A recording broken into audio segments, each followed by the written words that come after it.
Dieu le oui et l'amen. Le oui et l'amen. Nani, nani, nani. Nani, nani.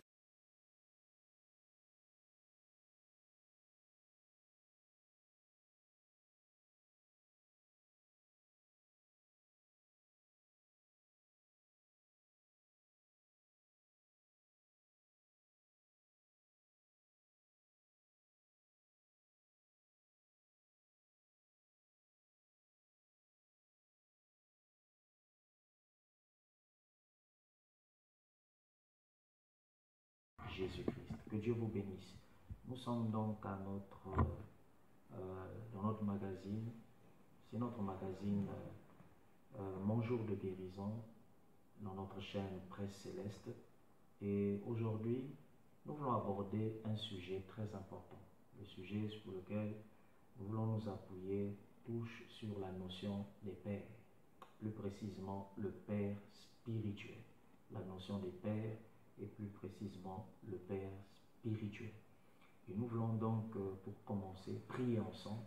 Et je vais donc vous présenter le répertoire de notre émission. Nous allons, après ces moments de prière, découvrir ensemble des questions qui nous ont été posées sur la table par certains bien-aimés du Seigneur, des questions pertinentes qui touchent sur la question du Père spirituel et aussi sur la notion des pères. Et nous allons ensemble découvrir ces questions et tenter de répondre et d'apporter quelques éclaircissements à ces inquiétudes, ces préoccupations qui touchent les enfants de Dieu. Et nous croyons qu'à travers ces questions et ces réponses qui seront apportées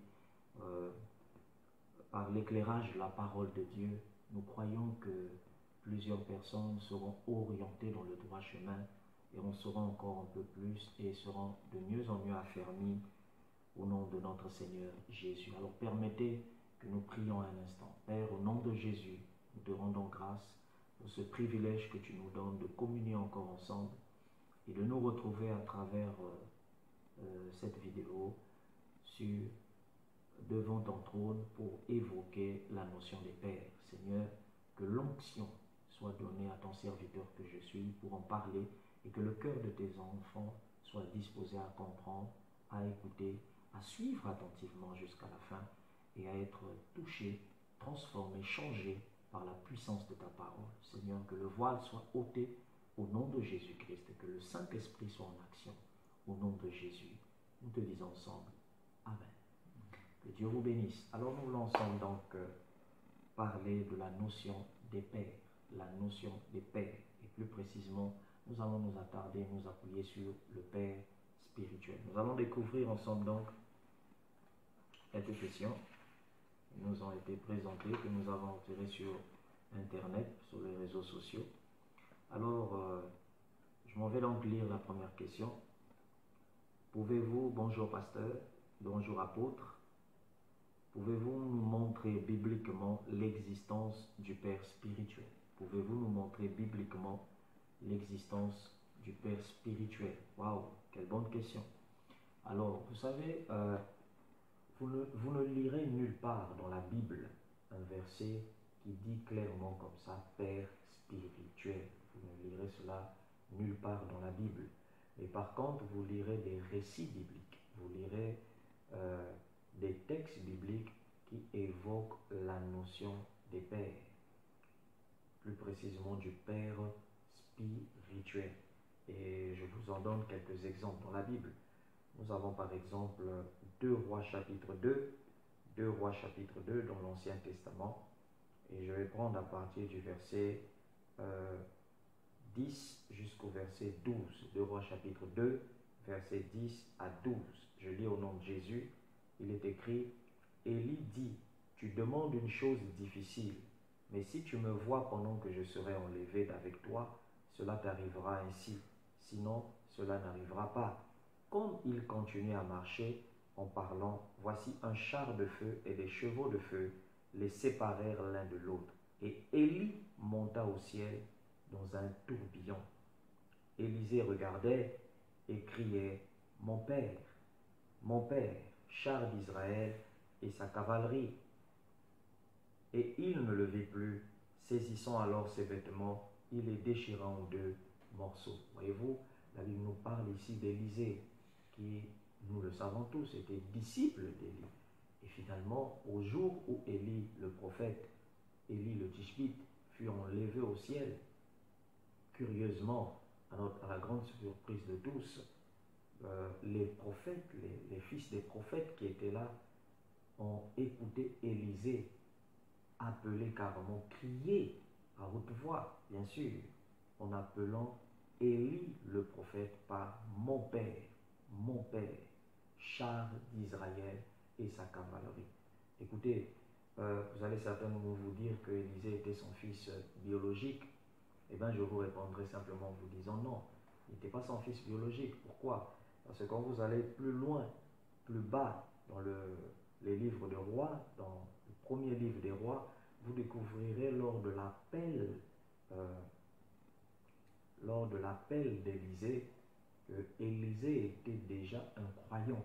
Élisée était déjà dans la foi juive, la foi hébraïque, et il avait des parents biologiques. Et d'ailleurs même, lorsque Dieu a choisi Élisée, nous allons découvrir cela dans 1 roi chapitre 19, le verset 19, la Bible dit, Élie partit de là, et il trouva Élisée, fils de Shaphat, qui labourait. Il y avait devant lui 12 paires de bœufs, et il était avec la 12e. Élie s'approcha de lui, et il jeta sur lui son manteau. Élisée, quittant ses bœufs, courut après Élie, et dit, laisse-moi embrasser mon père et ma mère. Laisse-moi embrasser mon père et ma mère, et je te suivrai. Élie lui répondit, va et reviens, car pense à ce que je t'ai fait. Après s'être éloigné d'Élie, il revint prendre une paire de bœufs qu'il offrit en sacrifice avec l'attelage des bœufs. Il fit cuire leur chair et la donna à manger au peuple. Puis il se leva, suivit Élie et fut à son service. Waouh! Quelle bonne nouvelle! Écoutez, vous voyez ici que nous avons l'information ici que Élisée avait un père biologique et une mère biologique. Et il était déjà dans la foi juive. Et lui-même, dans sa relation propre avec le Seigneur, il avait reçu cet appel du plus profond de son cœur. Il avait entendu l'appel de Dieu. Écoutez, vous pouvez avoir reçu l'appel du Seigneur, mais il vous faut un Élie qui viendra confirmer cet appel. Il vous faut un Samuel qui viendra confirmer que vous êtes roi. Et Élie est venu confirmer l'appel d'Élisée en déposant sur lui le manteau. Et il lui a dit, suis-moi. Et par la suite, Élisée lui a demandé la permission, si Élie pouvait lui accorder la permission d'aller dire au revoir à son père et à sa mère biologique, à ses parents biologiques. Et plus tard donc, pour revenir dans 2 Rois chapitre 2, lorsque Élie donc, ce dernier monte au ciel, par le moyen de l'enlèvement, Élisée va crier, mon père, mon père. Alors, de quel père s'agit-il ici? Croyez-vous qu'il s'agit ici de son père biologique? Non, il avait déjà des parents biologiques. Et à cette époque où Élie fut enlevé au ciel, les parents d'Élisée existaient encore. Ils étaient encore en vie. Mais nous voyons ici que Élisée a appelé Élie par mon père. Et bien nous comprenons par la révélation de l'Esprit de Dieu qu'il s'agissait ici du Père spirituel. Et nous avons encore un autre passage dans la Bible qui évoque la notion de Père spirituel. Pas en disant clairement Père spirituel, mais en évoquant simplement des aspects et en comprenant par l'éclairage du Saint-Esprit, par la lumière qu'apporte le Saint-Esprit, que le Père spirituel existe et il est biblique. 1 Corinthiens chapitre 4. 1 Corinthiens chapitre 4. Écoutez, la Bible dit, à partir du verset 15, il est dit ce qui suit, car quand vous auriez, c'est l'apôtre Paul qui parle, et il s'adresse à des enfants dans la foi que lui-même, il a gagné au Seigneur, il a emmené dans la vie chrétienne, il a formés, et du milieu de ces enfants sont sortis des leaders. Et il va s'adresser à ces enfants-là. Il va s'adresser à cette église dont il fut le bâtisseur, le fondateur même. Et il va leur dire ceci: quand vous auriez 10 000 maîtres en Christ, vous n'avez cependant pas plusieurs pères. Puisque c'est moi qui vous ai engendré en Jésus-Christ par l'évangile. Je vous en conjure donc, soyez mes imitateurs. Nous avons ici quelques exemples bibliques qui nous confirment l'existence même du Père spirituel. Et nous voyons ici par exemple que l'apôtre, nous avons aussi dans Actes chapitre 15, si je ne me trompe pas, Actes chapitre 15, on nous parle de Timothée qui était déjà dans la foi chrétienne. Et la Bible dit de Timothée qu'il était déjà disciple du Seigneur. Mais lorsque Paul a fait sa connaissance, Paul a pris Timothée et il a embarqué avec lui dans la mission apostolique qu'il avait.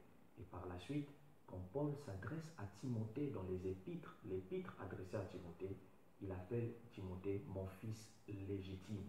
Voyez-vous, c'est quelqu'un qui était déjà chrétien, mais plus tard, Paul l'appelle mon fils légitime.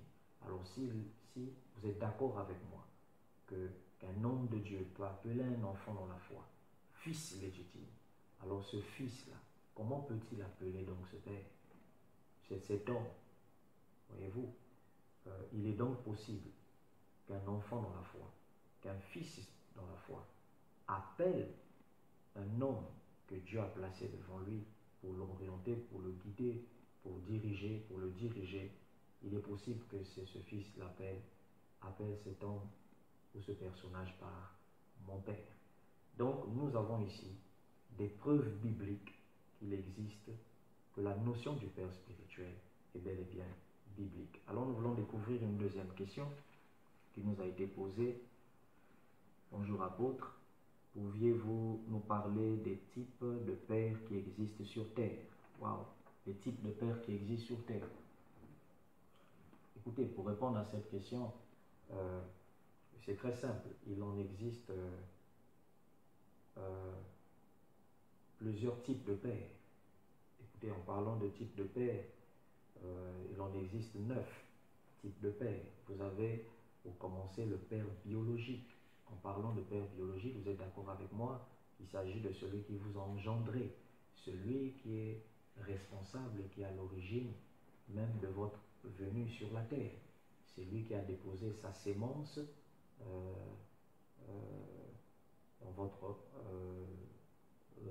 auprès de votre maman, et votre maman, la grossesse a germé dans le ventre de votre mère, et par la suite vous êtes né. Écoutez, cet homme qui est votre père biologique, que vous l'aimez ou pas, qu'il soit sorcier ou pas, qu'il ait régné la grossesse, qu'il vous ait régné ou pas, il y a une chose que vous ne pouvez pas régner de lui, c'est votre sang. Le sang qui est en vous est le sang de cet homme. Écoutez, le sang même qui vous habite, le sang qui circule même dans vos veines, c'est le sang de cet homme. Et donc, peu importe la relation que vous avez avec cet homme, vous ne pouvez pas nier que vous êtes le sang de quelqu'un, que vous êtes le résultat ou le fruit de quelqu'un. Et donc, nous avons l'information ici que le père biologique existe. Et d'ailleurs même, la Bible nous en parle dans Éphésiens chapitre 6, au verset 2, la Bible dit « Enfant, honore ton père et ta mère ». Et par la suite, on dit « Père, n'irritez pas vos enfants ». Vous avez ici l'information que le père biologique existe bel et bien.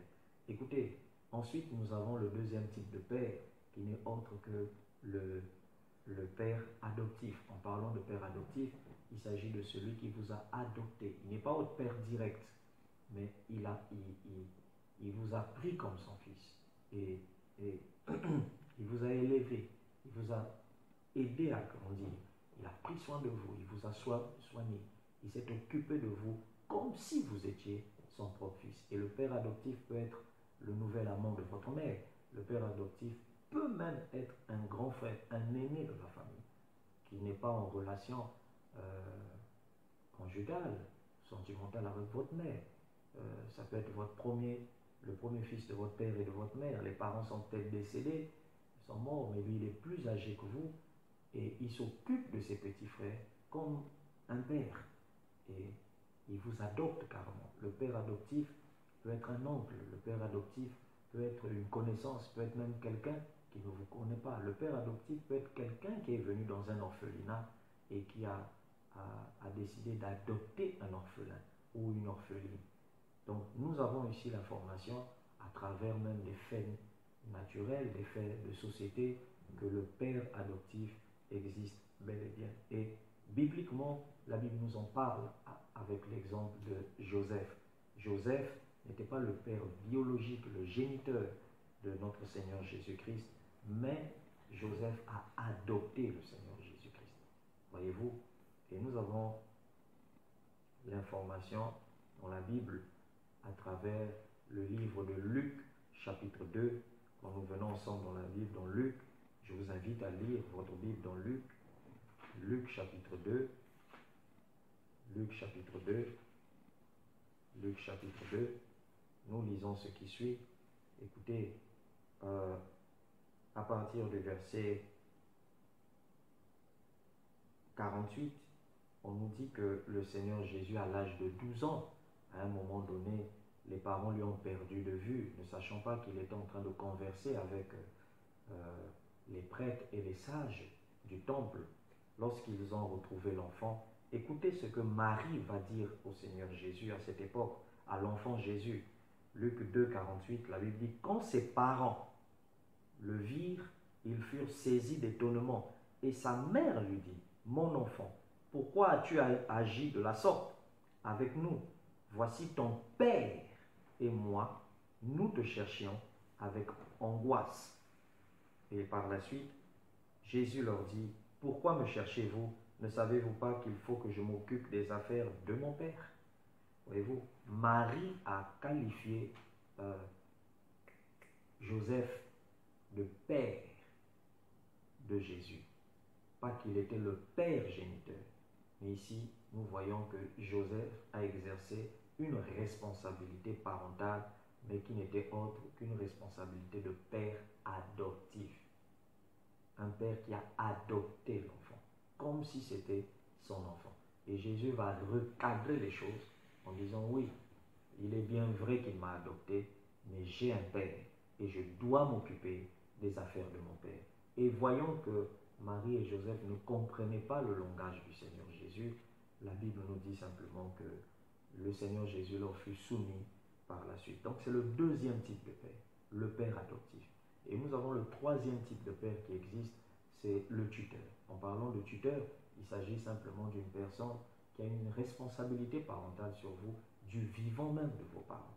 Soit papa est décédé, maman est encore en vie, maman est décédée, papa est encore en vie, et lui, vous demeurez chez lui. Il vous élève, il veille sur vous, il vous scolarise, il s'occupe de vous, de votre santé.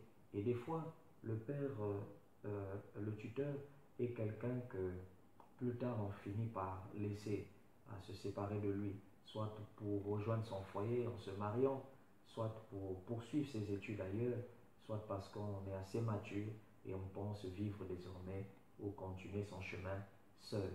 Le père, le tuteur, exerce souvent une responsabilité parentale temporaire. Écoutez, et nous avons l'information que le tuteur existe bel et bien. Le quatrième type de père que Dieu nous a donné ici sur terre, c'est le beau-père. Écoutez, en parlant de beau-père, nous avons plein d'exemples dans la Bible qui précisent clairement la notion des beaux-pères. Donc, Exode chapitre 18, la Bible nous parle de Jéthro, qui était le beau-père de Moïse. Moïse était marié à une femme, une très belle femme, Séphora, Madianite. Et Jéthro, son beau-père, était un prêtre de Madian. Et il donna même un conseil à Moïse, qui a aidé Moïse à structurer la notion même des départements au niveau d'Israël. Et grâce à ce conseil, nous avons la notion des départements qui aujourd'hui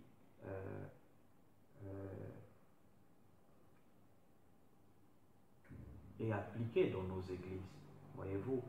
Et le beau-père est une réalité. Écoutez, je suis convaincu que Marie et Joseph avaient certainement des parents. Et en parlant de beau-père, il s'agit du père de ton époux ou encore du père de ton épouse. Si le papa il est décédé et que tu ne l'as pas connu, eh bien, la belle-mère existe. Et des fois, un oncle peut être présenté comme ton beau-père direct. Mais sache que cette femme que tu as épousée, cet homme avec qui tu es marié, a un père ou a eu un père. Et c'est pas le fruit, il n'est pas le fruit d'un hasard. Donc le beau-père existe. Alors, Dieu, ce qu'il attend de nous, ce n'est pas que nous soyons le meilleur ami de notre beau-père, mais c'est que nous soyons juste en bonne relation avec le beau-père. Pouvez-vous imaginer que Moïse, qui venait à peine de refouler Séphora, de renvoyer Séphora auprès de son père, malgré cela, le beau-père va s'approcher de lui et le beau-père va lui donner même, prodiguer même un conseil qui va l'aider à faire asseoir, à mettre les bases départementales au niveau de l'organisation même d'Israël. Voyez-vous, malgré la hache de guerre, cela ne leur a pas empêché d'être en bonne relation. Ce que Dieu attend de toi, ce n'est pas que tu sois le meilleur ami de ton beau-père, mais que tu gardes le respect, que tu l'honores et que tu lui donnes le respect vraiment qu'il mérite. Le cinquième type de père que Dieu nous a donné sur terre, c'est le père dans la foi. Le père dans la foi n'est pas le père spirituel. Écoutez, la foi est un père, mais votre esprit aussi est un père. Et le père dans la foi, c'est celui qui vous a évangélisé pour la première fois.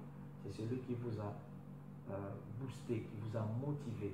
C'est celui grâce à qui vous aviez eu la volonté de venir dans la vie chrétienne et de s'attacher carrément au Seigneur Jésus-Christ.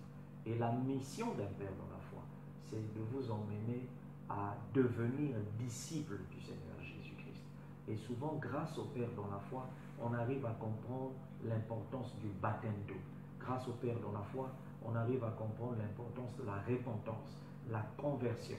On arrive à comprendre l'importance de renoncer au monde, l'importance de s'attacher à une église, de devenir membre d'une église. On arrive même à comprendre l'importance de servir le Seigneur. Et c'est souvent la mission d'un père dans la foi. La mère dans la foi aussi existe. Écoutez, le père dans la foi peut être votre ami. Le père dans la foi peut être un camarade. Le père dans la foi peut être quelqu'un que vous n'avez pas connu. Le père de la foi peut être un évangéliste qui est arrivé dans votre quartier, dans votre ville, dans votre région, et qui a prêché la parole de Dieu. Et grâce à sa prédication, vous avez été touché et vous avez décidé de vous donner au Seigneur, d'accepter le Seigneur Jésus et de devenir disciple du Seigneur Jésus. Ce personnage est pour vous un père dans la foi. Cette personne, cet individu est pour vous un père dans la foi. Écoutez, et en parlant de père dans la foi, vous devez retenir ce qui suit, c'est que la Bible nous parle de Jean-Baptiste et du Seigneur Jésus-Christ. Écoutez, la Bible parle d'André. André fut parmi les premiers disciples de Jean-Baptiste. Et André était disciple même de Jean-Baptiste. Mais écoutez ce qui va suivre. Plus tard, Jean-Baptiste va voir le Seigneur Jésus.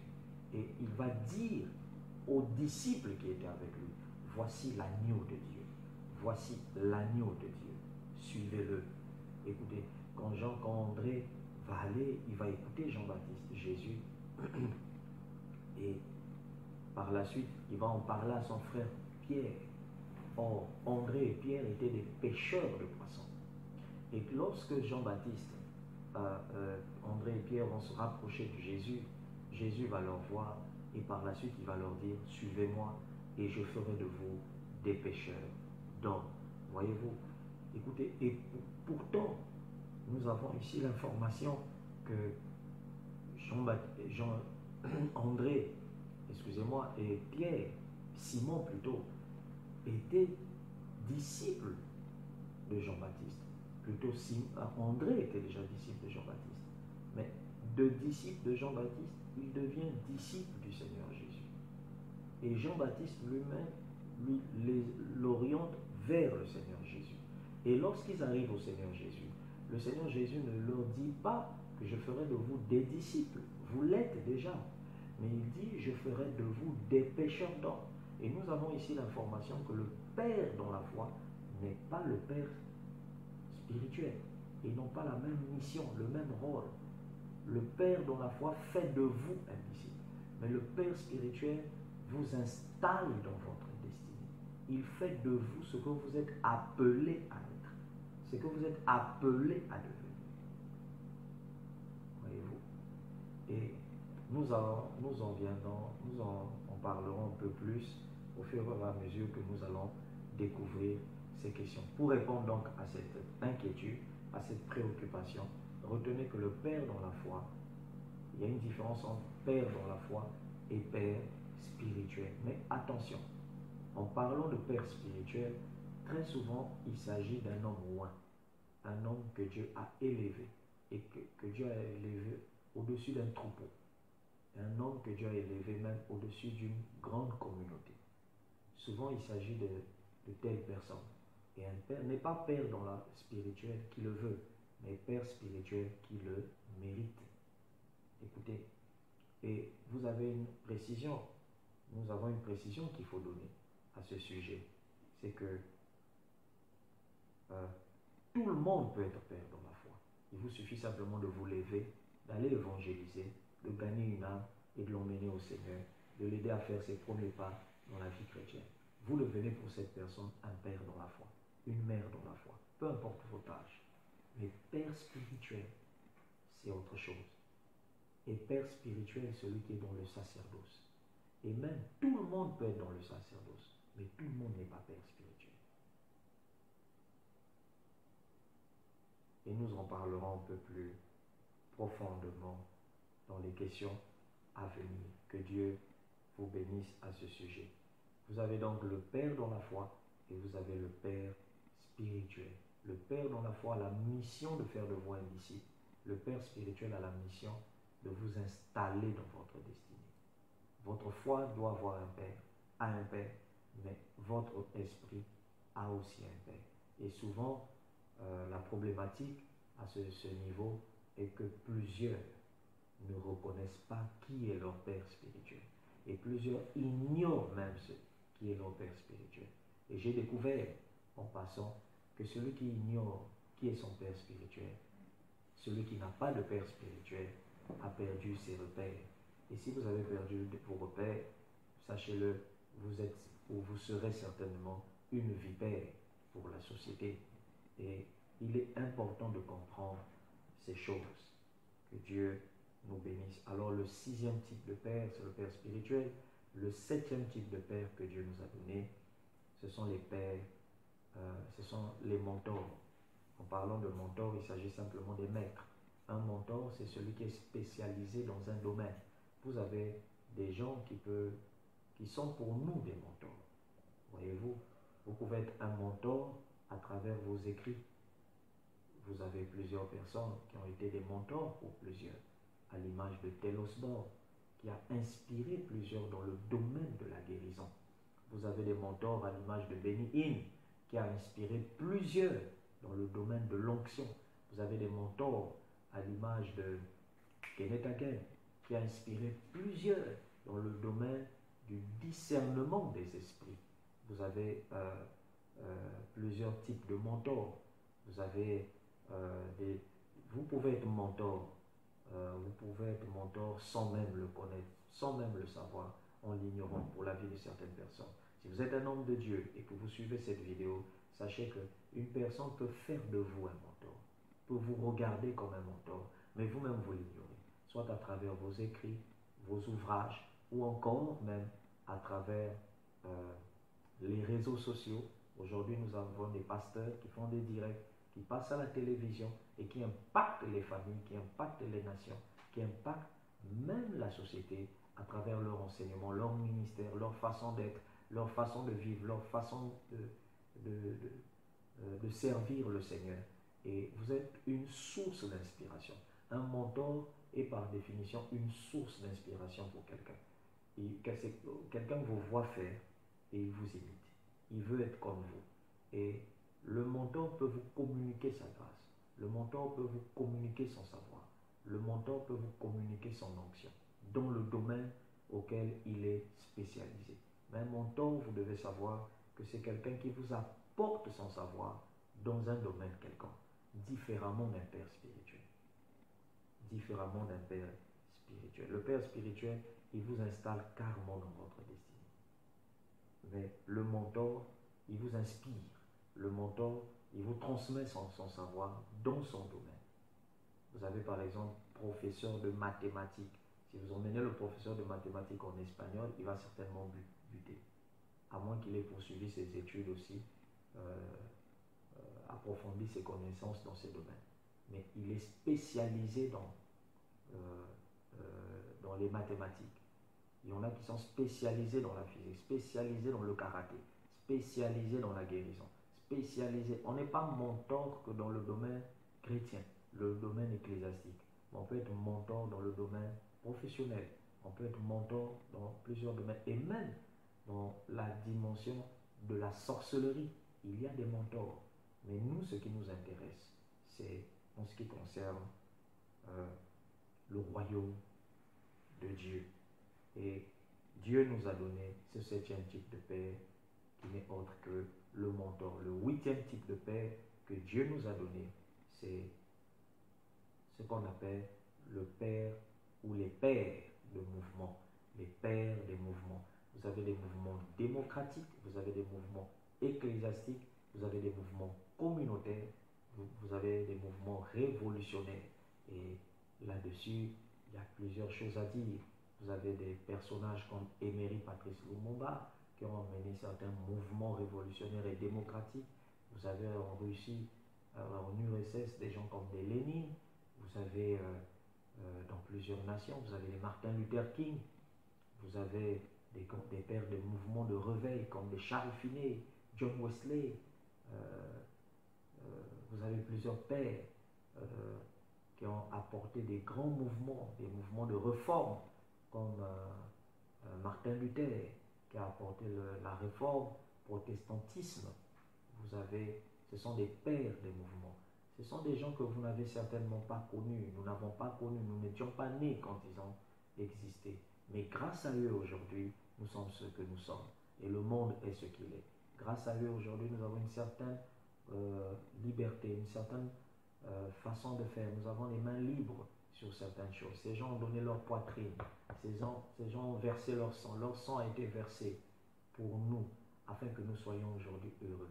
Et ils ont préparé la route pour qu'aujourd'hui, les choses soient avantageuses à notre niveau. Ce sont des pères de mouvement. Et parmi les mouvements, vous avez ce qu'on appelle le mouvement communautaire.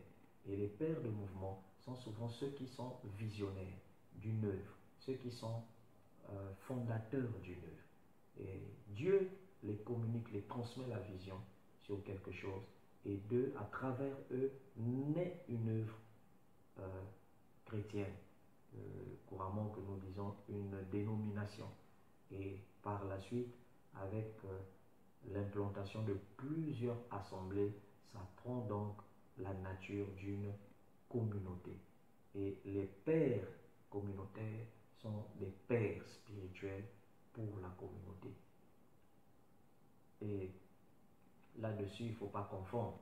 Si vous êtes un groupe d'amis avec qui qui est sorti d'une église, vous avez quitté un père et ensemble vous vous associez en tant qu'amis pour commencer une église, pour commencer une œuvre. Écoutez, sachez que entre vos amis, l'ami qui s'autoproclame ou se prétend être visionnaire n'est pas le père spirituel de l'ami qui l'accompagne. Attention. Quand vous êtes un groupe d'amis, quittez un père pour ouvrir une église, l'ami qui t'accompagne ou les amis qui t'accompagnent ne sont pas tes fils dans la foi. Et tu n'es pas leur père spirituel. Tu es visionnaire et non leur père spirituel. Tes fils spirituels, ce sont les âmes qui seront humbles, qui seront gagnées à ce moment-là. Et même si dans votre groupe, vous ouvrez plusieurs églises, écoutez, chaque assemblée le pasteur qui sera planté là devient automatiquement le père spirituel du troupeau. Mais toi, tu es le visionnaire de l'œuvre, mais pas le père spirituel de tout le monde. Il faut faire attention avec ces principes-là, ces réalités. Mais si vous avez un père, vous avez quelqu'un qui s'est séparé d'un père spirituel et qui a reçu la bénédiction de son père spirituel, il a commencé une église, étant accompagné des personnes qui sont aussi pour lui des fils. Et il commence une église. Même lorsqu'il implante d'autres assemblées et qu'il établit les fils anciens là, dans ces assemblées comme pasteurs, et les fils anciens, et les membres de ces assemblées-là, sont tous des fils spirituels pour cet homme. Et cet homme, qui est le visionnaire, est aussi le père spirituel de tout le monde. Et souvent, vous avez des fils qui s'embrouillent. Ils vont vous dire plus tard, il y en a d'autres qui disent, non, j'ai commencé avec mon père spirituel, donc je ne suis pas son père spirituel, on est des collègues. On a commencé ensemble, moi je l'ai aidé, sans moi. Si cela était vrai, alors des gens comme les Timothée n'auraient pas existé. Des gens comme les Silas n'auraient pas existé. Ce sont des gens qui ont accompagné Paul dans des territoires. Quand des églises sont nées, ces églises sont nées sous leurs yeux. Ils ont aidé Paul à évangéliser. Ils ont aidé Paul à prêcher et à intercéder pour le salut de ses âmes. Mais jamais, un seul instant, ils se sont vantés être égaux à leur père spirituel. Jamais ils ont prétendu être au même niveau que leur père spirituel. Ils ont accompagné leur père spirituel. Mais ils savaient une chose, nous n'avons pas la vision et nous ne sommes pas pères. N'est pas père qui le veut, mais père qui l'a mérité de Dieu. Et le 9e type de père que Dieu nous a donné, c'est le Père céleste. La Bible dit qu'il est le Père de tous les esprits. Voilà ce que nous pouvons dire à ce sujet concernant les types de pères. Alors nous allons prendre une autre question. 3e question.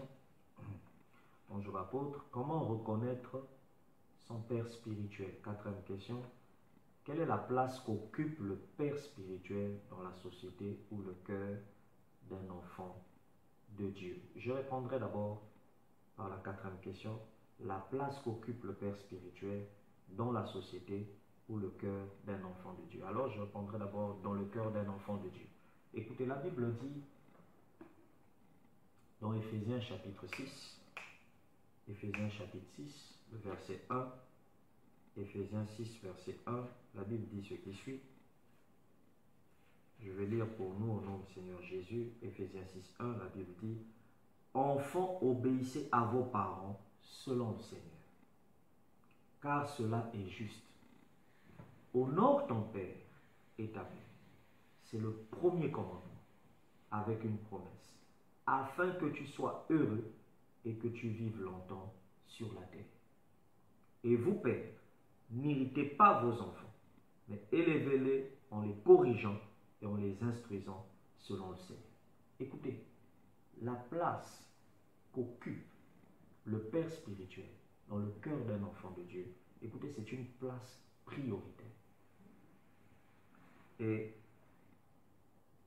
en parlant de prioritaire,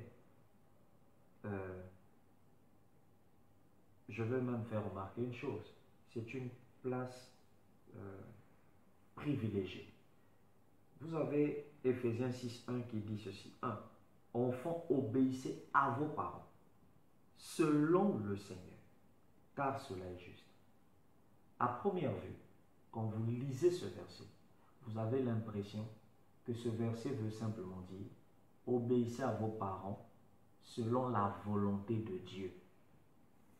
Et vous allez certainement, et nombreux ont prêché ça dans le passé, en disant que non, ce verset veut dire qu'on doit obéir aux parents à une condition que si ce qu'il te dit est dans la volonté de Dieu. Si ce n'est pas dans la volonté de Dieu, on ne peut pas obéir.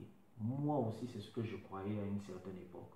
Jusqu'à ce que l'Esprit de Dieu m'a ouvert l'intelligence. Et j'ai fini par comprendre que ce n'est pas le sens dans lequel ce verset parle. Ce verset veut simplement dire « Enfants, obéissez à vos parents selon le Seigneur ». En parlant de selon le Seigneur,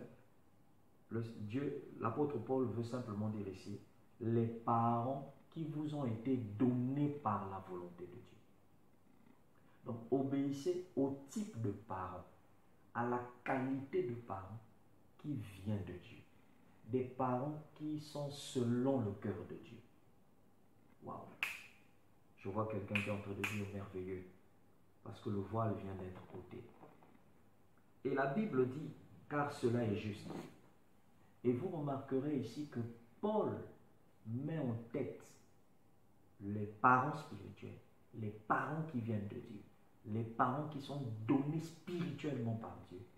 Il les met avant les parents biologiques. Et quand vous arrivez au verset 2, la Bible dit « Honore ton père et ta mère ». Là, il s'agit maintenant de parents biologiques. Et on vous dit, c'est le premier commandement avec une promesse. Afin que tu sois heureux et que tu vives longtemps sur la terre. Voyez-vous, vous avez l'information ici qu'aux yeux de Dieu, le Père spirituel, ou si vous voulez, les parents spirituels, occupent une première place, doivent occuper une première place dans le cœur d'un enfant de Dieu. Écoutez, si vous n'êtes pas encore dans la vie chrétienne, vous ne pouvez pas comprendre ces choses. Si vous êtes enfant de Dieu, pasteur, et que vous n'avez pas encore été éclairé sur ces sujets, certainement que vous allez commencer à se dire, il est égaré, il est perdu. C'est normal. C'est par rapport au niveau de connaissance que vous avez. Vous savez, dans le tabernacle, il existe 3 endroits, 3 parties. Vous avez le parvis, vous avez le lieu saint, et vous avez le lieu très saint. Celui qui est tout le temps au parvis ne peut que t'apporter la connaissance du parvis. Il peut te parler du lieu saint, mais il t'en parle juste par information et non par expérience. Celui qui est au lieu saint ne peut que te parler des choses qu'il voit au lieu saint. Celui qui est au lieu très saint ne peut que te parler des choses qu'il voit au lieu très saint. Et au lieu très saint, il y a des choses mystérieuses. Dans le lieu très saint, il y a des séraphins, il y a des chérubins. Dans le lieu très saint, il y a les tables de la loi. Dans le lieu très saint, il y a un autel de gloire. Dans le lieu très saint, il y a l'arche de l'alliance. Il y a des mystères, il y a des révélations étranges. Il y a des apparitions angéliques. Voilà pourquoi il y a certains enseignements qui paraissent être une folie pour d'autres pasteurs ou d'autres enseignants de la parole. Parce qu'il y en a qui sont limités dans leur esprit, sur le niveau de connaissance, ou le niveau même que Dieu les a placés dans le tabernacle de la connaissance de la parole. Voyez-vous? Et vous avez l'information ici, en parlant de Éphésiens 6.1, Dieu fait allusion ici au Père spirituel, ou encore à des parents spirituels. Et en parlant de spirituel, on voit ici la notion de ce qui vient de Dieu. Et ce qui vient de Dieu, mais qui n'est pas humain, qui n'est pas charnel. Ce n'est pas ton père biologique. Mais c'est un père qui, il est humain, mais il n'a aucun lien de sang avec toi. Mais Dieu te l'a donné et tu mérites de l'obéir. La Bible dit, obéissez. Alors pour répondre à cette question, la place que doit occuper, eh bien, c'est une place de premier rang. Non pas que vous devez faire le choix entre mon père biologique, mon père spirituel, qui je vais choisir. Écoutez, apôtre Habib, je ne peux pas haïr ma mère, je ne peux pas, mais je ne vous demande pas d'haïr votre mère. Je ne vous demande pas de détester votre père biologique. Paul, en exhortant ici, n'a pas dit détestez vos parents biologiques et supporter que les parents spirituels. Il n'a pas dit ça. Il a dit obéissez aux parents dans la spirituelle. Mais deuxièmement, il dit honorez vos parents biologiques. Voyez-vous, il ne sépare ni l'un ni l'autre. Mais c'est une continuité. Mais seulement, il met en premier rang les parents spirituels. Les parents selon Dieu. Voyez-vous. Et vous devez connaître qui sont vos parents selon Dieu. Si vous ne connaissez pas, si vous ne comprenez pas ces choses, vous allez commettre des erreurs. Vous allez suivre celui qu'il ne faut pas suivre. Vous allez vous attacher à quelqu'un dont il ne fallait pas du tout s'attacher. Et il vous sera difficile d'être installé dans votre destinée. Que Dieu vous bénisse sur cette question de la place qu'occupe le Père ou que doit occuper le Père spirituel dans la société ou le cœur d'un enfant de Dieu. Vous devez savoir, c'est pour cela même d'ailleurs qu'il y a des conflits dans les familles. Vous allez remarquer que plusieurs parmi nous, lorsque nous avons commencé la vie chrétienne, la première chose qui s'est passée au niveau de nos familles, c'est la division, c'est l'incompréhension entre tes parents biologiques et ton pasteur. Vous allez remarquer que c'est comme une guerre qui s'installe. Des fois même entre ton mari et ton pasteur. Voyez-vous, entre ta femme et ton pasteur. Et en parlant de parents, pour d'autres, vous voyez que certains des parents ont insulté, les parents ont banni des maisons, les parents ont rejeté, et vous ont même demandé de faire le choix. D'autres vous ont... Et pourtant, le pasteur te parle de Jésus. Et pourtant, le père spirituel te dit même qu'il faut respecter tes parents à la maison. Il te dit même qu'il faut être poli, il faut écouter ce que tes parents te disent. Mais les parents biologiques, malheureusement, ne voient pas la chose comme cela. Et vous allez remarquer que souvent, il y a déchirure, il y a conflit, il y a combat, jusqu'à ce que Dieu fasse grâce, ou fera grâce à vos parents biologiques, de comprendre qu'ils combattaient en réalité pas un homme, mais ils combattaient Dieu lui-même. Voyez-vous? Et le Seigneur Jésus l'a dit, dans Matthieu, il a dit, il y aura division entre le Père et le Fils, entre la mère et la fille, entre le frère et la sœur, à cause de Jésus. Mais pourquoi à cause de Jésus? Parce que en Jésus, il te donnera des parents que tu n'as jamais connus, des parents dont tu ne pouvais pas t'imaginer. Et souvent, il arrive que certaines personnes fassent connaissance de leur père spirituel des années plus tard.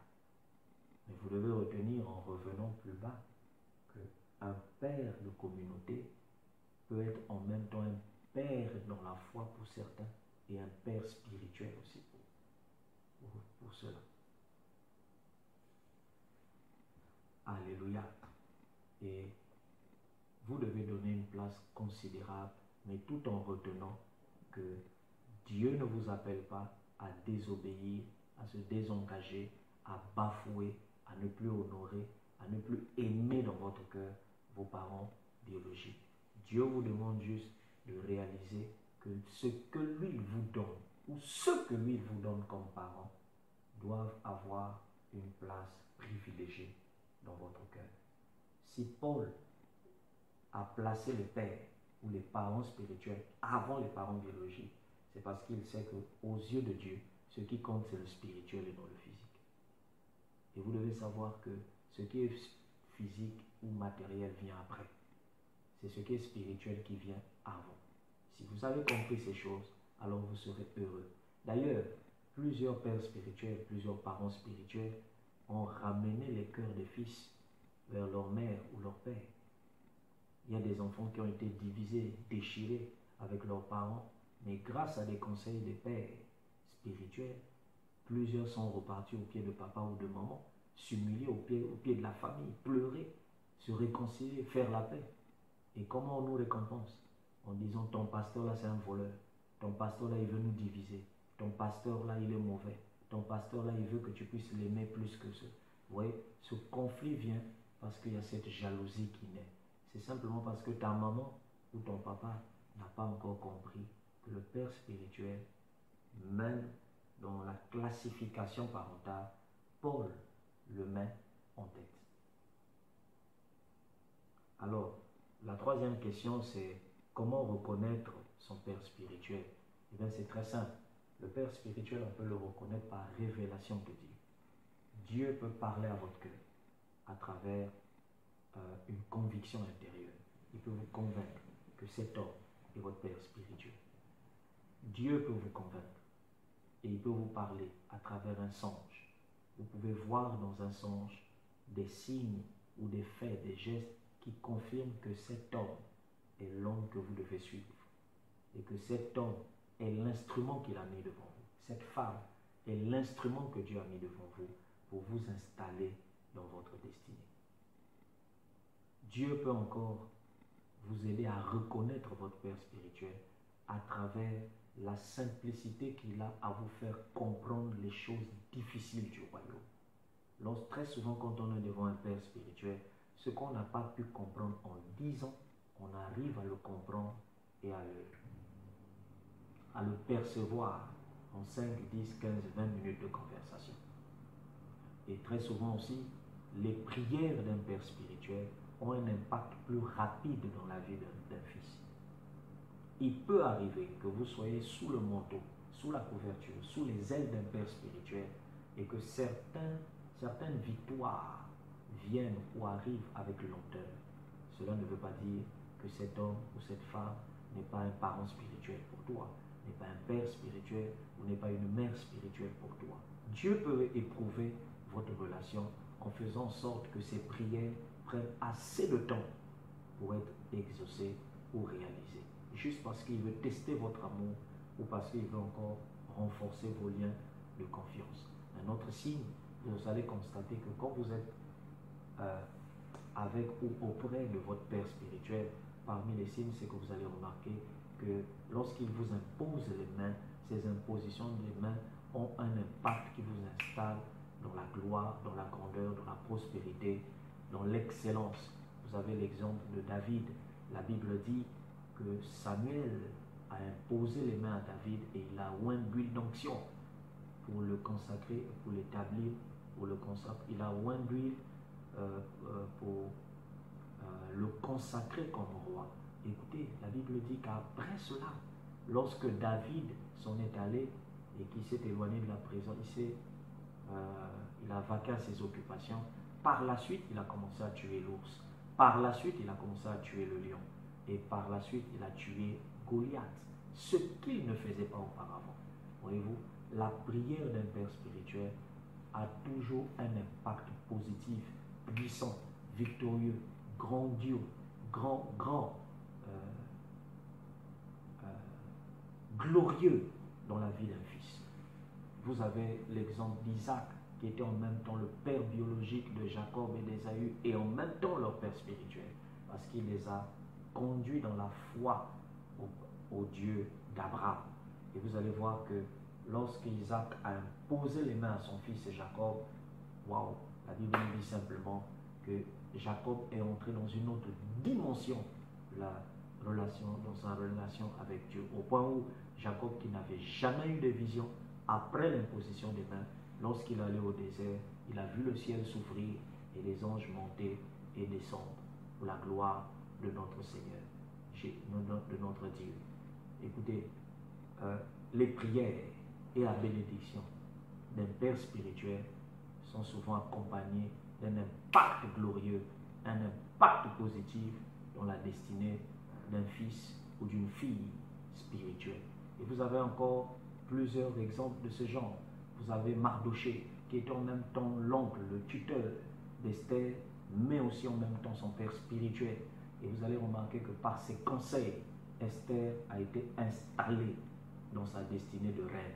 Vous avez encore dans la Bible Élie, le sacrificateur, qui est en même temps sacrificateur en Israël, mais en même temps père de la nation et aussi père de Samuel, mais par son orientation, par l'orientation qu'il lui a donnée, il a installé, il a introduit Samuel dans le sacerdoce et aussi dans le prophétique.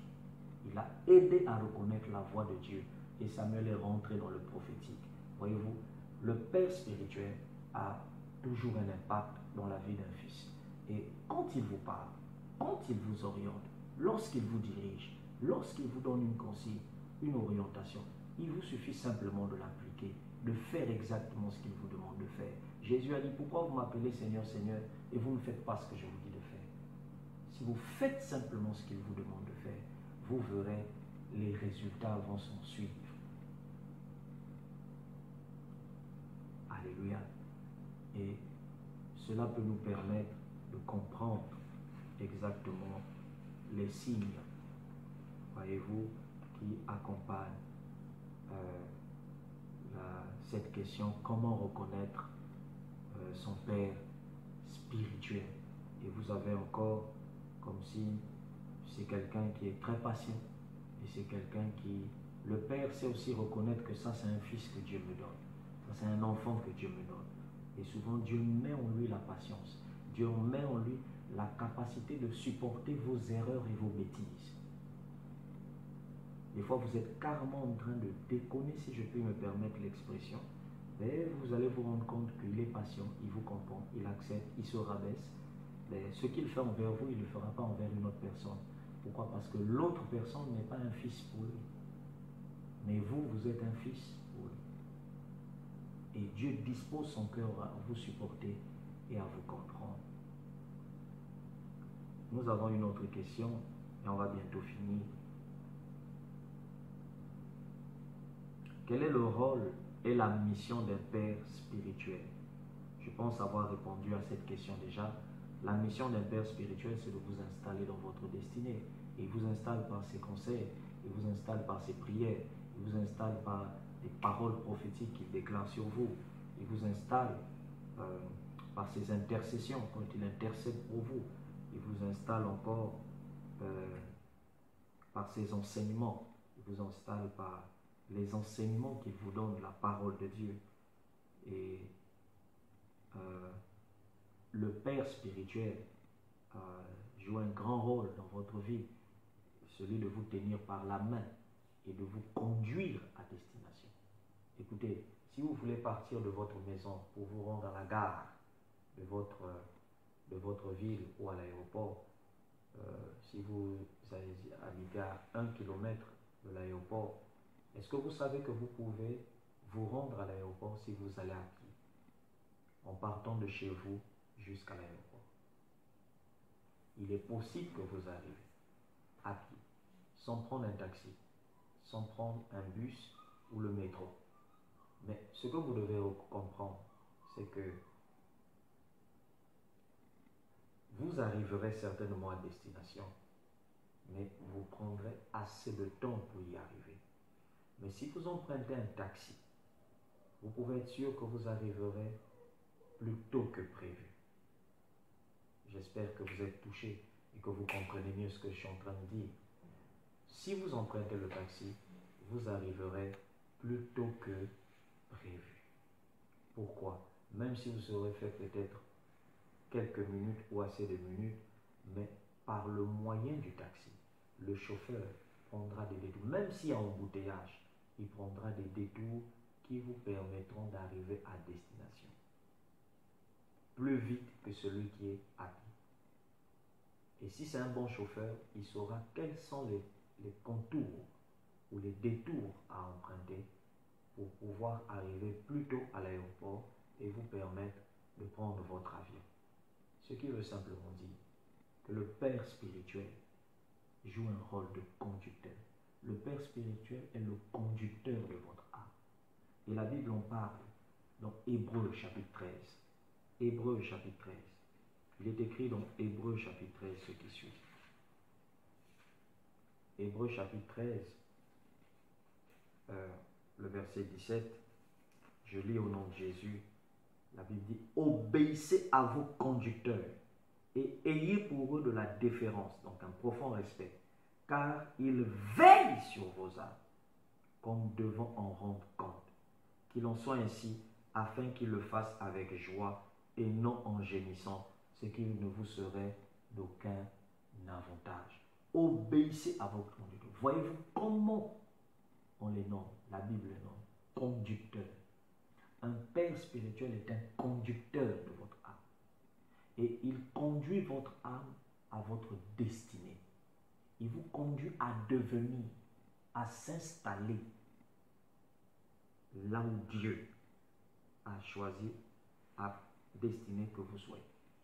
Et c'est à ce type de personne que Dieu révèle votre destin. Il révèle votre avenir. Voilà pourquoi un père spirituel ou une mère spirituelle peut arriver devant vous et vous dire, tu n'es pas pasteur, mais tu es prophète. Et vous dire, tu aimes chanter, c'est bien, tu as le talent, tu as le don, mais tu n'es pas chanteur.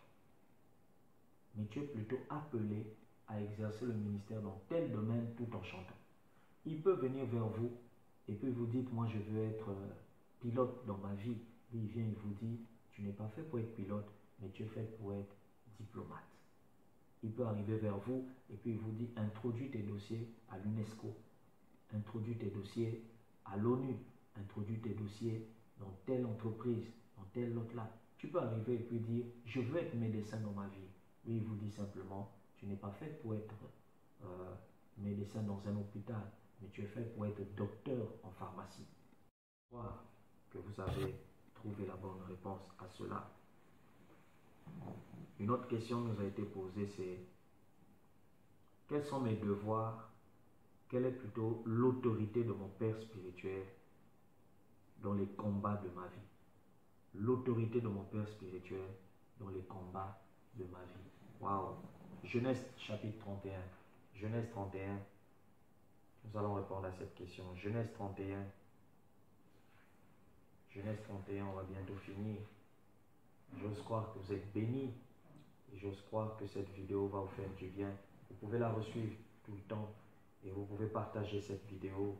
Vous pouvez inviter quelqu'un à suivre. Et je pense qu'une vie a besoin d'être sauvée à travers ce message sur le Père spirituel. Genèse 31, verset 29. Écoutez, verset 26 à 29. Je lis au nom de Jésus. Alors Laban dit à Joseph, à Jacob, qu'as-tu fait? Pourquoi m'as-tu trompé et emmènes-tu mes filles comme des captifs par l'épée? Pourquoi as-tu pris la fuite en cachette? M'as-tu trompé et ne m'as-tu point averti? Je t'aurais laissé partir au milieu des réjouissances et des chants, au son des tambourins et de la harpe. Tu ne m'as pas permis d'embrasser mes fils et mes filles. C'est en insensé que tu as agi. Ma main est assez forte pour vous faire du mal. Mais le Dieu de votre père m'a dit hier, garde-toi de parler à Jacob, ni en bien, ni en mal. Waouh! Voyez-vous, le Père spirituel a une autorité qui dépasse les limites de votre autorité spirituelle. Le Père spirituel, je répète, a une autorité spirituelle qui dépasse les limites de votre autorité spirituelle. Laban, beau-père de Jacob, était un féticheur. Souvenez-vous que Rachel, sa fille, avait caché l'un de ses fétiches dans sa partie intime. Et la Bible dit, lorsqu'il a découvert que ses filles sont parties comme ça en fouillant, encouragées par Jacob, il est parti avec les petits-fils, avec la fille, et surtout encore que certains fétiches avaient disparu. Il a pourchassé carrément Jacob, croyant que Jacob avait volé ses fétiches. Et il le pourchassait avec une colère atroce, dans l'idée de tuer Jacob. Et la Bible raconte qu'une nuit avant qu'il rattrape Jacob, Dieu va apparaître à Laban dans son songe. Et Dieu va lui dire, garde-toi, fais attention, ne touche pas à ce garçon. Et ne lui parle ni en bien, ni en mal. Et lorsqu'il va poser la question de savoir, pourquoi? Écoutez la réponse que Dieu va lui dire. Dieu va simplement lui dire, je suis le Dieu de son père. Voyez-vous? Et ce verset m'a touché. N'oubliez pas que nous parlons ici de Jacob. Et n'oubliez pas que Jacob est un fils de la promesse. N'oubliez pas que Jacob est un descendant d'Abraham. N'oubliez pas que Jacob a vu Dieu au sommet d'une échelle. N'oubliez pas que Jacob a vu des anges monter et descendre. N'oubliez pas que le même Jacob a vu un ange lui parler lorsqu'il était en service chez Laban. Nous parlons de Jacob, un homme dont Dieu s'est révélé. Mais lorsque Jacob s'est retrouvé en face d'une oppression, d'un combat, d'un risque de destruction de sa vie, regardez comment Dieu va se présenter à l'ennemi de Jacob. Et comment Dieu va se présenter à un sorcier qui lui a envoyé? Dieu va se présenter en s'identifiant, non pas comme le Dieu de Jacob,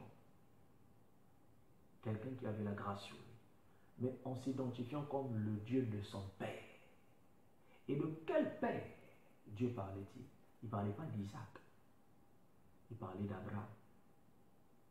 Mais pourtant Abraham était un grand-père pour Jacob. Mais Dieu va s'identifier comme le Dieu de son père Abraham. Pourquoi? Parce que c'est Abraham qui avait l'alliance.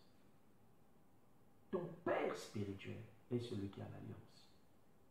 Toi, en tant que fils, tu as une petite ou des petites alliances que tu t'es faites avec Dieu. Mais les grandes alliances qui vont impacter ta destinée, c'est avec ton père spirituel que Dieu l'a fait. Dieu a dit à Abraham, je bénirai ceux qui te béniront. Je maudirai ceux qui te maudiront. Et tu seras pour plusieurs une source de bénédiction. Ton père spirituel est la source de ta bénédiction. Ton père spirituel, tu as besoin de son autorité, tu as besoin de son onction pour te couvrir dans certains combats.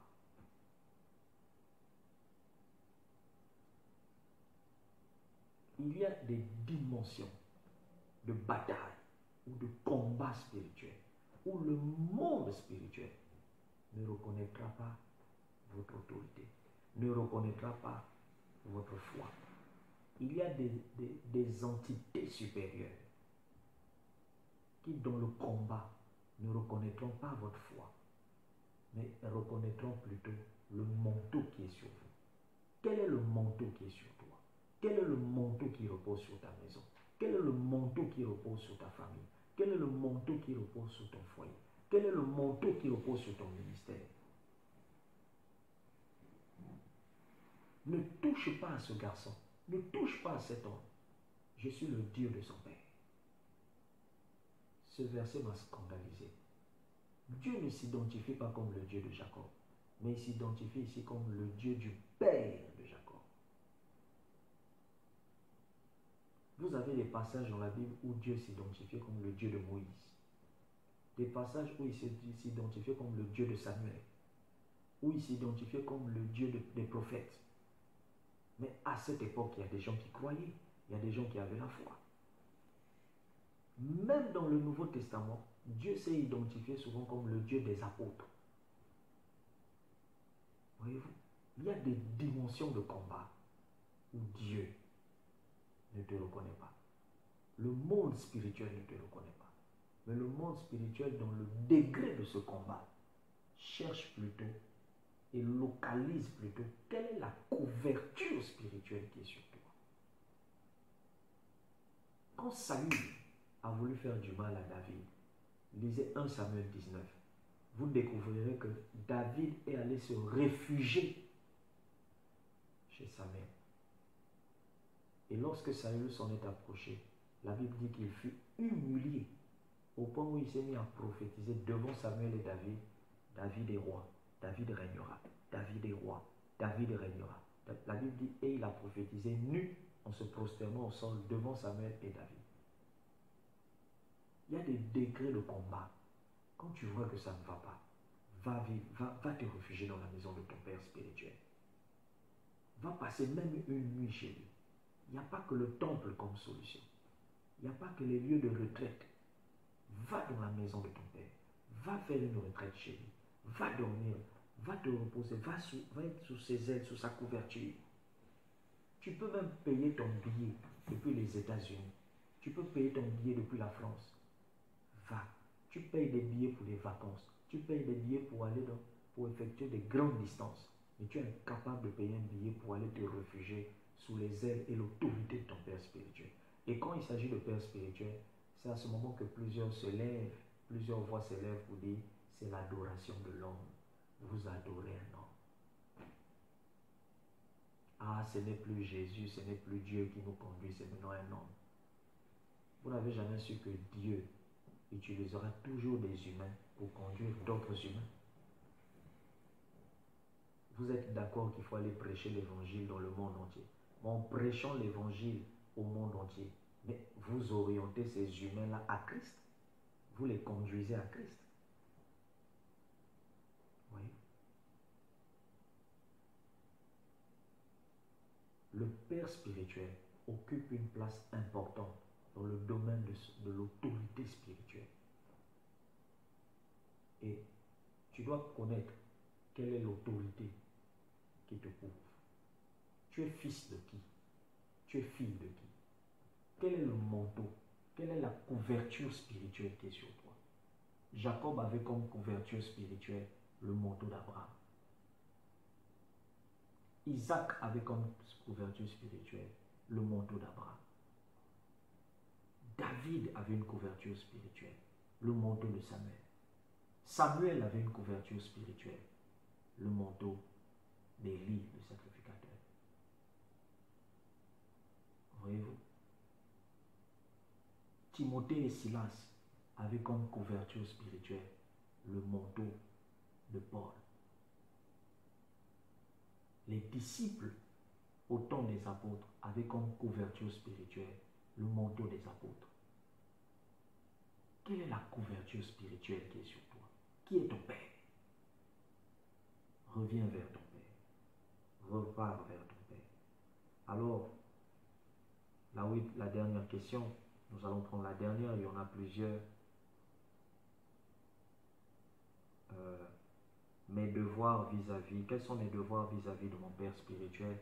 Écoutez, comme devoir, on a lu dans Éphésiens 6, Éphésiens chapitre 6, nous avons lu ce qui suit, je crois, si je ne me trompe pas, verset 1, on nous a dit ce qui suit: enfants, obéissez à vos parents selon le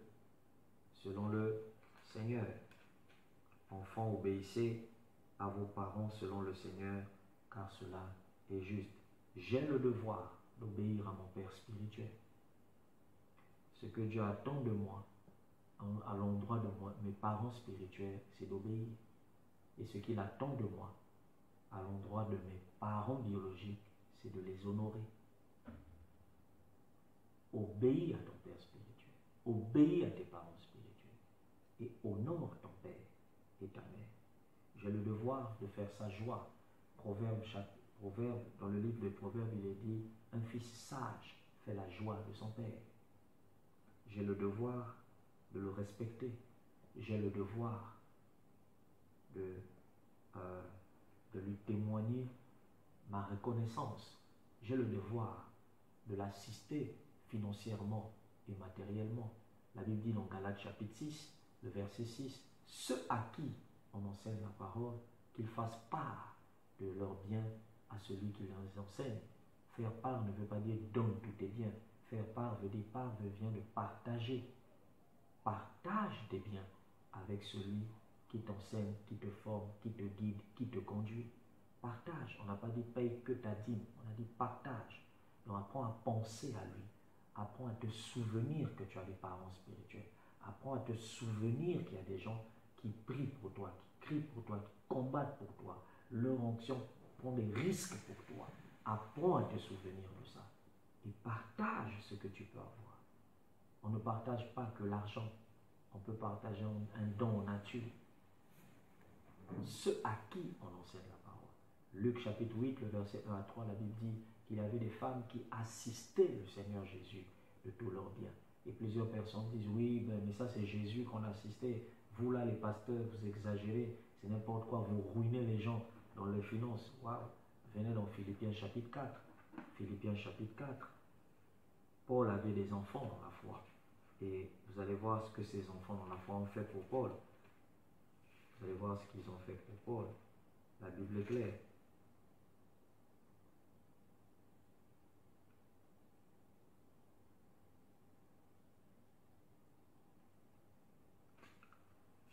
Philippiens plutôt. Philippiens chapitre 4. Philippiens chapitre 4.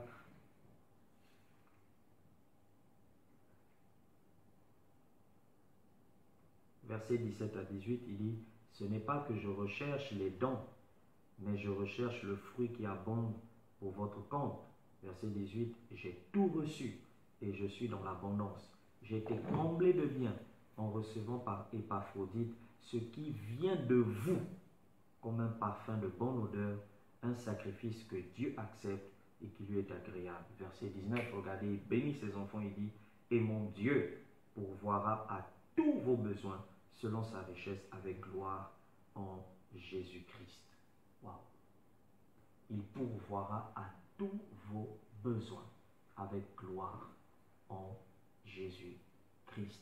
Il dit, j'ai tout reçu par votre frère Épaphrodite qui m'a fait parvenir ce que vous avez décidé de m'envoyer. Vous voyez bien? Et Paul parle ici à ses enfants qui étaient à Philippe, les Philippiens, qui ont pensé à lui et qui lui ont fait part de leurs biens. Et Paul loue leur mérite, loue leurs gestes. Vous devez apprendre à faire part à vos biens. J'ai le devoir même, et c'est dans mes droits de chercher à imiter mon Père spirituel. La Bible dit, 1 Corinthiens 4, le verset 15 à 17, la Bible dit, soyez mes imitateurs. Plusieurs personnes disent, non, moi je n'imite pas un homme, j'imite Jésus. Est-ce que tu vois Jésus? Non, je l'ai vu en vision. Ah, d'accord. Bon, nous au moins on voit notre Père spirituel en face. Bon, toi tu vois Jésus en vision. Bon, maintenant il faut l'imiter. Tout ce qu'il fait par... Ah non, je vais l'imiter par la Bible, d'accord. En tout cas, bon chemin à toi. Mais tu dois être sûr d'une chose. Tu dois comprendre une chose. Le Père spirituel, on peut l'imiter. Vous pouvez imiter sa foi. Vous pouvez imiter ses bonnes œuvres. Vous pouvez imiter sa bonne façon de faire. Vous pouvez même imiter sa façon de parler, de juger un problème, sa façon de prêcher. La Bible dit, quand les gens ont écouté Pierre prêcher, ils ont dit, tu parles comme Jésus. Et voilà pourquoi ils lui ont même dit, tu es l'un de ses disciples avant que Pierre puisse régner Jésus. Et celui qui vous imite, c'est quelqu'un qui, on ne peut imiter que celui dont on considère comme un modèle, vous savez. Quand vous avez un fils qui ne vous imite pas, ça veut simplement dire que vous n'êtes pas un modèle pour lui. Voyez-vous? Vous pouvez imiter certains goûts de votre Père spirituel. Pas tous les goûts, bien sûr, parce qu'il est humain. Pas tous les goûts. Voyez-vous? Vous avez des pères spirituels que Dieu a cadrés ou orientés dans certains domaines de délivrance, de combat spirituel, de révélation de l'autre. Et vous avez des fils qui ne tiennent pas compte de cela. Vous avez des fils qui disent, ah bon, toi c'est le... Des fois, il encourage un autre fils à aimer ce que son père à lui aime. Et lui, il dit, bon, ça c'est la grâce d'un tel. C'est la grâce de la Bible. C'est la grâce d'un tel. C'est la grâce de Charles Talingano. Alors ça c'est leur grâce. Moi, je ne suis pas dedans. Moi, Dieu m'a appelé ailleurs. Voyez-vous? Il y a des fils qui n'ont pas encore compris certaines choses. Et la bonne nouvelle que je vous annonce maintenant, c'est de comprendre que vous pouvez faire de votre Père un modèle à imiter. Vous pouvez imiter sa façon, son harmonie conjugale qui vit. Vous pouvez imiter son administration ecclésiastique. Vous pouvez imiter des bonnes choses en lui. Encore si vous les voyez, si vous parvenez à voir. Parce que si vous n'approuvez pas un Père spirituel, vous n'aurez rien à imiter en lui. Que Dieu vous bénisse donc pour cela. Et je crois que vous avez été bénis au nom de Jésus de Nazareth. Je crois que vous avez été bénis pour cela au nom de Jésus de Nazareth. Et nous voulons donc finir avec cette dernière question qui n'est autre que quelques conseils. Voilà quelques questions qu'on pouvait aborder sur la notion de Père spirituel. Mais j'aimerais me concentrer sur et finir par quelques conseils à vous donner. Écoutez, en ce qui concerne les pères, ne courez pas le risque d'être victime de certaines malédictions à cause d'un père, que ce soit biologique ou spirituel. Et là-dessus, on en parlera peut-être à la prochaine occasion. Souvenez-vous d'une chose. Jacob a maudit Ruben et il a maudit Dan dans Genèse 49. Et quand vous arrivez dans Deutéronome 33, vous verrez que Moïse, qui n'était pas leur père biologique, bien sûr, a béni Ruben et il a béni Dan. Et vous avez ici l'information que si Paul a classé les pères spirituels, les parents spirituels en tête avant les parents biologiques, ça veut simplement dire que la parole d'un père spirituel peut annuler une malédiction prononcée par un père biologique. Et Moïse a annulé une malédiction prononcée par un père biologique.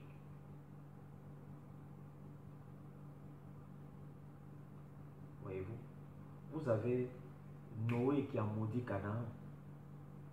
Mais Canaan est un territoire où réside actuellement Israël. Et c'est une terre bénie. Pourquoi? Parce qu'il y a eu des pères qui ont élevé leur voix et qui ont béni le territoire. Et qui ont annulé la malédiction. Qui ont changé cette malédiction en bénédiction. Ne vous amusez pas avec l'autorité d'un père. Voilà pourquoi je vais conseiller certains fils. S'il vous plaît, peu importe les erreurs, les manquements de votre père, ne murmurez jamais contre votre père spirituel. Ne vous asseyez jamais au milieu des personnes qui dénigrent votre père spirituel. Jamais, ne le faites jamais. Ne vous asseyez jamais avec un fils qui se disait autrefois fils de votre père, mais qui renie l'existence, qui renie ses origines spirituelles. Ne vous asseyez jamais avec un tel fils. Même si vous étiez amis, je ne vous dis pas d'être ennemis, mais je vous dis simplement de prendre vos distances. La Bible dit les mauvaises compagnies gaspillent les bonnes habitudes. Il y a des gens qui ont été maudits, pas parce qu'ils ont parlé, mais parce qu'ils se sont assis avec des mauvaises personnes. Ne participez jamais à des moqueries au nom de votre père spirituel. Il y a des gens qui ont pour mauvaise habitude de donner des noms, des titres bizarres à leur père spirituel. Vous voyez, d'autres appellent leur père spirituel de tous les noms. Django, au Xor, au le voyou, le connaisseur, celui qui connaît tout, l'orgueilleux là, il arrive. Oh non, tu sais comment il est, c'est le gonflé, tout. Les amis, ce sont des charbons ardents sur la tête. Et la Bible dit, celui qui maudit son père en public, la Bible dit, sa lumière s'éteindra au milieu des ténèbres. Donc, en d'autres termes, vous êtes déjà dans les ténèbres et votre lumière s'éteindra dans les ténèbres. Ne courez pas le risque d'éteindre votre lumière. Ne riez pas lorsqu'on se moque de votre père. Ne faites pas de longs voyages pour aller voir quelqu'un dans un seul but, se moquer de votre père.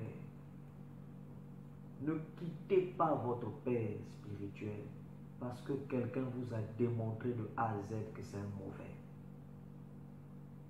Il y a des raisons pour lesquelles on peut quitter un père. On peut quitter un père s'il s'est garé dans la doctrine. Encore, il va falloir comprendre ce que toi tu entends par égaré dans la doctrine. On peut quitter un père s'il se vautre dans le péché, dans l'infidélité, dans la sexualité, dans l'alcoolisme, dans les ténèbres. Après plusieurs conseils, plusieurs tentatives pour le ramener, vous vous rendez compte qu'il ne comprend pas. Vous pouvez vous retirer de ce père. Encore, vous pouvez vous retirer de son ministère, mais pas nier qu'il est votre père. Ne prenez jamais la décision de ne plus appeler votre père par papa et de l'appeler juste homme de Dieu ou pasteur. C'est une malédiction. Il est homme de Dieu, il est pasteur, mais pour vous, il est père. Les apôtres ont dit à Jésus, les gens disent que tu es Élie, d'autres disent que tu es prophète, d'autres disent que tu es pasteur, d'autres disent que tu es sacrificateur. Jésus leur a dit, c'est bien beau tout ça. Vous, qu'est-ce que vous dites? Qui suis-je pour vous? Ils ont dit, pour nous, tu es le Christ. Qui est ton père pour toi? Pas ce que les gens disent, mais pour toi, qui est ton père?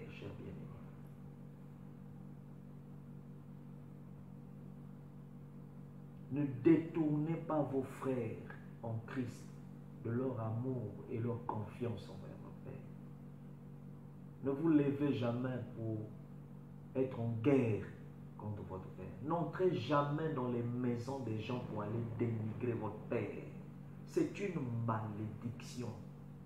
La terre qui a reconnu ton Père comme apôtre, comme pasteur, comme prophète, comme docteur, comme évangéliste, comme bishop, cette terre te vomira. Quand tu entres dans les maisons pour aller torpiller ton Père, pour aller dénigrer son ministère, démontrer qu'il est égaré, démontrer qu'il égare les vies, démontrer qu'il est perdu, encourager les gens à le quitter, à le lâcher, tu te maudis tout seul. Samuel connaissait les erreurs de son père, mais lisez la Bible dit, il continua à rester agréable aux yeux d'Élie. Et il lui était soumis jusqu'à la mort d'Élie. Ne vous amusez pas. Les erreurs d'un père, laissez qu'un autre père lui parle. Mais si les collègues de votre père vous encouragent au pire, vous êtes déjà sur une mauvaise voie. Parce que l'ennemi de votre père n'est pas votre ami. Les mêmes qui vous ont dit lâchez cet homme diront à certaines personnes ne suivez pas les petits là. Ne suivez pas les dames là. Ne suivez pas les pasteurs là. Parce que ce qu'ils ont fait à leur père, ne marchez pas avec eux. Mais ils vous le diront jamais. Jamais. Il n'y a que votre Père qui peut vous ouvrir les bras et vous recevoir avec un cœur plein d'amour. Que Dieu vous bénisse par ses conseils. Nous n'avons peut-être certainement pas tout dit, mais nous osons croire que le peu que nous avons évoqué vous fera du bien et que vous trouverez grâce aux yeux du Seigneur. Que Dieu vous bénisse, que le Seigneur ramène les cœurs des fils vers les pères. Et nous croyons que des réponses ont été trouvées et que plusieurs ont trouvé satisfaction à travers les réponses qui ont été données. Et nous bénissons Dieu pour ces questions, que Dieu bénisse toutes ces personnes, que la paix soit sur vous. Si nous n'avons pas pu répondre à certaines questions, pardonnez-nous. Et nous croyons que dans nos prochaines émissions, vous trouverez satisfaction à certaines de vos préoccupations. D'ici là, portez-vous bien et je prie que Dieu vous révèle l'identité de votre Père spirituel. Si vous n'en avez pas, vous pouvez nous contacter et nous vous orienterons à travers des conseils, des prières pour que Dieu vous situe dans la notion des pères. Peut-être que vous allez vous poser la question de savoir, peut-on payer la dîme à son Père spirituel? Oui, vous pouvez payer à votre Père spirituel la dîme, tout comme vous pouvez lui faire des dons, l'assister, partager, l'aimer. Et le Père se doit aussi d'assister ses enfants, non pas seulement spirituellement, mais aussi physiquement, financièrement aussi, matériellement aussi. Que Dieu vous bénisse, portez-vous bien et dans l'espoir de vous retrouver à la prochaine émission, nous espérons que la grâce de Dieu sera votre partage. Que Dieu bénisse votre maison, que Dieu bénisse votre ministère si vous êtes homme de Dieu, que Dieu bénisse votre assemblée, que Dieu bénisse votre communauté, que Dieu bénisse votre pays, votre nation, que Dieu bénisse les autorités politiques, que Dieu bénisse toutes les personnes qui ont suivi et qui suivront certainement cette vidéo. Au nom de Jésus-Christ, trouvez grâce aux yeux du Seigneur. Amen.